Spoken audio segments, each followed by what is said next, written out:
Research design কি? Research ডিজাইনটা বোঝার জন্য আমাদের রিসার্চ এবং ডিজাইন এই দুইটা যে শব্দ আছে, এই দুটো শব্দকে আমাদের একটু আলাদা করা লাগবে। যেমন রিসার্চ কি এই বিষয়ে আমরা ইতিমধ্যে খুব ভালোভাবে জেনেছি, এবং আমাদের বাকি থাকে ডিজাইন। তো ডিজাইন বলতে কিন্তু আমরা কম বেশি সবাই বুঝি যে ডিজাইন বলতে বোঝায় কোনো কিছুর নকশা করা। যেমন রিসার্চ ডিজাইন শেখার আগে আমরা একটা এক্সাম্পল দিই। যেমন মনে করেন কেউ যদি তার বাড়ি বানায়, বাড়ি বানানোর জন্য কিন্তু সরাসরি রাজমিস্ত্রি ডেকেই বাড়ি বানানো শুরু করে দেয় না। তো যে বাড়ি বানায় তিনি কি করেন? প্রথমে একজন ইঞ্জিনিয়ার ডাকেন। ইঞ্জিনিয়ার ডাকেন কেন? যে বাড়ির একটা নকশা তৈরি করার জন্য। কোথায় বেডরুম হবে, কয়টা বেডরুম হবে, কিচেন হবে কোথায়, এরকম করে কি একটা নকশা করে নেয় বা ব্লু প্রিন্ট তৈরি করে নেয়, যাতে বাড়িটা ভালোভাবে সম্পন্ন করতে। তাই ঠিক সেরকমভাবেই রিসার্চ ডিজাইনটা হলো রিসার্চ করার জন্য একটা নকশা বা একটা ফর্মুলা মতো বলতে পারেন, যে একটা নকশা তৈরি করে বা ব্লু প্রিন্ট তৈরি করে, যেটার কারণে রিসার্চটা আমাদের সঠিকভাবে সম্পন্ন করতে পারি। যেমন রিসার্চ করার সময় যখন মন চাইলো ডাটা কালেকশন করলেন, যখন মন চাইলো অ্যানালাইসিস করলেন, এভাবে তো ইচ্ছা মতো করলে তো আর সেটা রিসার্চ হবে না।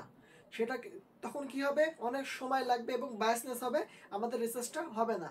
ঠিক এই কারণের জন্যই যেন আমাদের টাইমটা সেভ হয়, সঠিকভাবে কার্যক্রম সুন্দরভাবে করতে পারি এবং রিসার্চটা হয়, তার জন্যই আমাদের এই রিসার্চ ডিজাইন, যাতে আমরা সিলেক্ট করতে পারি কোন কাজের পর কোন কাজ আমরা করব।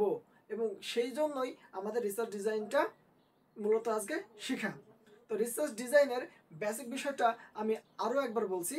রিসার্চ শুরু করার জন্য যে একটা নিয়ম ফলো করি আমরা, যে কোন কাজের পরে কোন কাজ করব, এই যে ধারাবাহিকতা, এটা বজায় রাখার যে সিস্টেমটা, এটাকেই আমরা বলছি রিসার্চ ডিজাইন।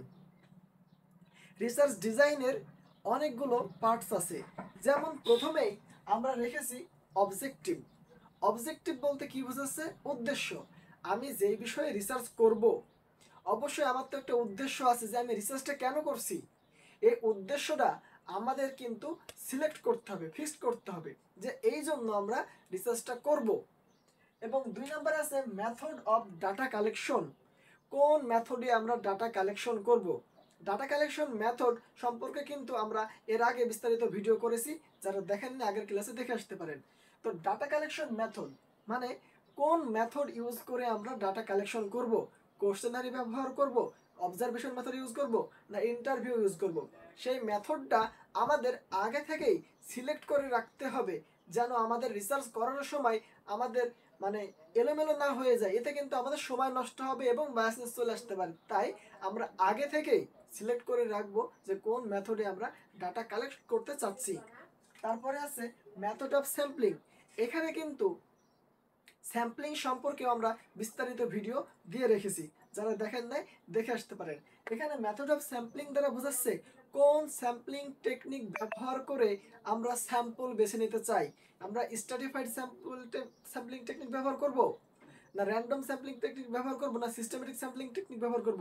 কোন স্যাম্পলিং টেকনিক ব্যবহার করে আমরা ডাটা কালেক্ট করতে চাই, সেটাও কিন্তু আমাদের আগে থেকেই সিলেক্ট করে রাখতে হবে। তারপর আছে tools for data collection. Data collection tools আমরা একটু আগে দেখলাম যে মেথড অফ ডাটা কালেকশন।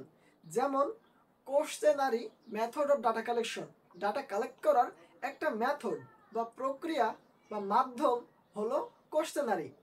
এবং কোশ্চেনারির ভিতরে যে কোশ্চেনগুলো থাকে, আমি কোন কোন কোশ্চেনগুলো করতে পারি, কোন কোশ্চেন দ্বারা ডাটা কালেক্ট করতে পারি, এই কোশ্চেনগুলোই হচ্ছে আমার টুলস, ডাটা কালেকশনের টুলস।